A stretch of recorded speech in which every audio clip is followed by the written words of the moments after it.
যেদিন আমি শিবির হিসেবে আত্মপ্রকাশ করলাম আমার এত খারাপ লাগছে।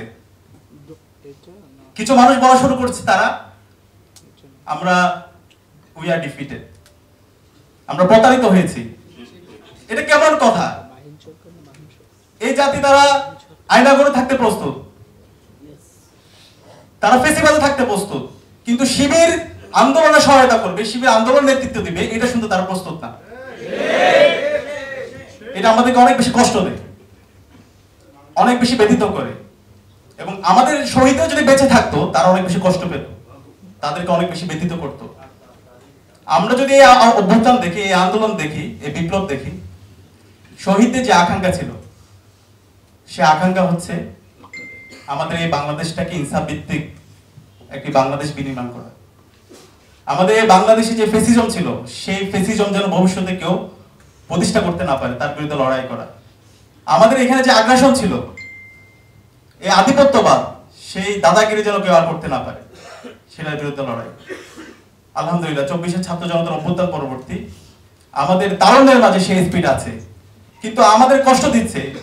আমরা দেখতে পাচ্ছি আমাদের তারুণ্যের যে স্পিড আছে, যে ঐক্যবদ্ধ শক্তি আছে, সেই শক্তিকে ভাঙার জন্য বিভিন্ন ধরনের ষড়যন্ত্র এবং বিভিন্ন ধরনের চক্রান্ত হচ্ছে। তো আমি সবাইকে আহ্বান করবো, আমি ইসলামী ছাত্র শিবিরের সভাপতি হিসাবে আমার এখানে কোনো দাবি দেওয়া নাই, আমার কোনো প্রত্যাশা নাই। আমার চাওয়া পাওয়া হচ্ছে আমার শহীদরা যে জন্য জীবন দিয়েছে তাদের আকাঙ্ক্ষাটা পূরণ হোক।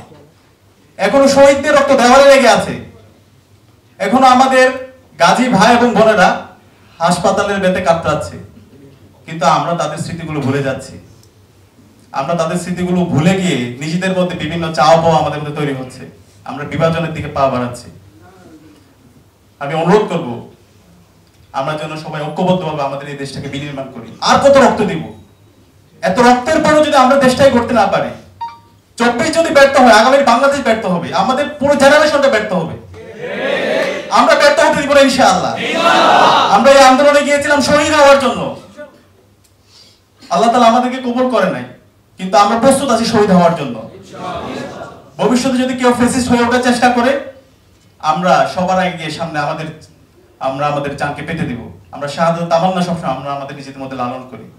সেই কারণে আপনাদেরকে অনুরোধ করব আমরা যেন ঐক্যবদ্ধ থাকি, আমরা যেন শহীদের চেতনা সবসময় লালন করি। এই 24 আমাদের যে প্রত্যাশা এবং প্রাপ্তি যদি আমরা হিসাব করি, আমরা দেখা যাচ্ছে আজকে আমরা যাদেরকে অন্তর্বর্তীকালীন সরকারে আমরা যাদেরকে বসিয়েছি, আমরা তাদেরকে বুক বিলাসের জন্য আমরা বসাই নাই। শহীদদের রক্তের উপর তারা সরকার গঠন করেছে, আমরা তাদেরকে সরকারে বসিয়েছি। আমরা অনুরোধ করবো তাদেরকে, শহীদদের যে আকাঙ্ক্ষা, সে আকাঙ্ক্ষা যেন তাদের কাজের মধ্যে প্রতিফলিত হয়। আমরা দেখতে পাচ্ছি এমন এমন কিছু কাজ হচ্ছে যেটা আমাদেরকে ব্যথিত করছে।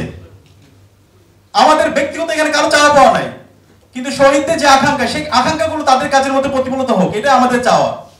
গত 16 বছরে যারা ফ্যাসিজম কায়েম করেছে, যারা কালচারাল ফেসেস ছিল, তারা আজকে বিভিন্নভাবে বেনিফিশিয়ারি হচ্ছে, দেশের ষড়যন্ত্র করেছে, তারা আজকে বিভিন্নভাবে সুবিধাভুক্ত হচ্ছে।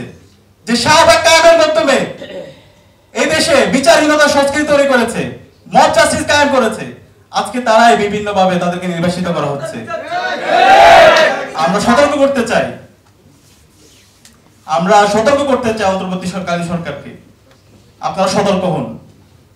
আমরা শহীদদের আকাঙ্ক্ষা বাস্তবায়ন না হওয়ার আগ পর্যন্ত আমরা মাঠ ছাড়ছি না, আমরা আমাদের লড়াই চালিয়ে যাবো ইনশাআল্লাহ।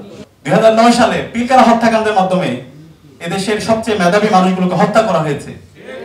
আমাদের এই অভ্যুত্থানের, এই বিপ্লবের অন্যতম দাবি ছিল সকল বিচার বহির্ভূত হত্যাকাণ্ড এবং সকল গণহত্যা, সকল মানবাধিকার লঙ্ঘনের বিচার হবে, কিন্তু আমরা আজকে দেখতে পাচ্ছি না।